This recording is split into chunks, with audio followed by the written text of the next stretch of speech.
What does it mean to say utopian thinking is necessary? On the face of this, it's a very odd claim, because utopia is generally associated either with idle and unrealistic speculation or with malevolent totalitarianism. But a little over 100 years ago, H.G. Wells wrote that the creation of utopias and their exhaustive critique is the proper and distinctive method of sociology. And Wells wrote this as sociology was becoming a distinct discipline. And he wrote it as part of a critique of claims to scientificity, which systematically ignored both questions of normativity and any thought about the future. Whatever reservations one might have about Wells's particular position and what he meant by it, I think the idea of utopia as a method has a lot of purchase in our present situation. Because what it entails is the imagination of holistic, institutionally specific alternative futures. And it has three modes. The first of these is an archaeological mode, which involves making explicit the idea of the good society that is embedded in particular political positions. And historically, I've done work on this both in relation to the Thatcherite New Right and New Labour. And it's equally necessary to do this with the Condem's idea of the big society and their wider policies of cuts. And I'll come back to that. Secondly, utopian method has an architectural mode, which involves the imaginary reconstitution of society as an alternative set of institutions and practices, but importantly in a holistic way. So we can't talk about the future of education without talking about the kind of society within which that education is embedded. And thirdly, it has an ontological mode, because we need to make explicit the nature of the subjects and agents interpolated in these societies, and this again has a particular bearing both on what is going on now in relation to the cuts and on the nature and purpose of education.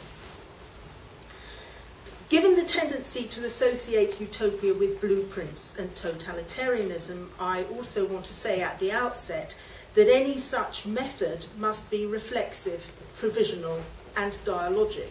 Its purpose is not to produce a blueprint. Its purpose is to expose the present to critique and the future to democratic discussion and formation. And utopia in this sense fulfills the strictures of André Gortz. It is the function of utopias in the sense the term has assumed in the work of Ernst Bloch or Paul Ricoeur, to provide us with a distance from the existing state of affairs, which allows us to judge what we are doing in the light of what we could or should do. So, to begin with archaeology or critique, it's hardly an original observation that the current discourse of austerity can be read as a form of shock doctrine, in which the economic crisis is an alibi for forcing through a range of neoliberal reforms in the economy, the health service and education. The ideology of the New Right was an unholy alliance between the free economy and the strong state. The strong state necessary to police the outfall of the free economy, note Stuart Hall's book, Policing the Crisis at the time. In one sense, what we have got now is Thatcherism with bells and whistles. Because what was not explicit in the New Right's utopia was the very large amount of shadow work, unpaid labour, chiefly by women, on which the system relied. This was sometimes accompanied by the assertion that people should be able to choose whether men or women did it on the basis of their personal circumstances. But of course the structure of the labour market meant that it was always women that did it, and still do. And the big society is a plan to mobilise huge amounts of unpaid labour and to transfer substantial amounts of work from the market to the non-market sector of society, chiefly by cutting women's jobs in the public sector. And even the voluntary sector is being told it should not rely on handouts from the state.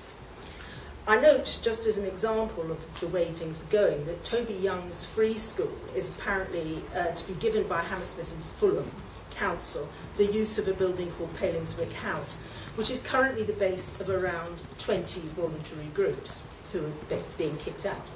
Meanwhile, benefits are being cut because we can't afford them. Now, the argument that austerity is necessary because there is a shortage of money is simply false. The problem is who has it. And of course this is a problem of bankers' bonuses, but it's not only that. Inequality has increased since 1989 through consistent redistribution from poor to rich, and it's getting worse. And most of us will know that, but I think the extent of it is something which is slightly less well known. The top 10% have increased their share of national household income from about 20% to about 30% over that 30-year period. The top 1% now have about 13%. Meanwhile, the bottom 10% have seen their share drop from 4% to 1.4%. So the ratio between those two groups has increased from 5 to 1 to 15 to 1. And if we were to reduce the share of the top 10% back to its 1979 proportion, back to 20%, that would actually generate enough money to lift every household in this country out of poverty at a stroke. So there's plenty of money. We do need to go further than that, though, I think, and address the whole question of what constitutes productive labour and economic growth. Politicians and pundits are obsessed with growth, and a good society there is one in which the economy continually expands. And I note that Karen's last slide has the sort of March for the Alternative on the 26th of March in London, billed as the alternative: jobs, growth, justice. Of course, it depends what you mean by growth, and growth is measured by increases in gross domestic product. But of course, gross domestic product is not a measure of socially useful activity. It's a measure of market activity. So if you transfer necessary social labour from the paid to the non-paid sector, actually you'll see a reduction in growth. And there's an added complication of the presumed relationship between private and public sectors, in which the former is deemed to produce wealth and the latter merely to spend it. And that's another piece of nonsense, as everybody here will be aware. But the New Economics Foundation attempted to quantify this last year. They produced a report called Rich Pickings, which is an attempt to assess the amount of social value created by different groups of workers in relation to the amount that they're paid. And they estimated that for every pound they're paid, childcare workers produce between £7 and £9.50 in value to society. Waste recyclers produce about £12 worth of value in relation to every pound that they're paid. And there are some interesting issues there about the productivity of labour as well, and the so-called dependency ratio between people in work and people not in work. Conversely,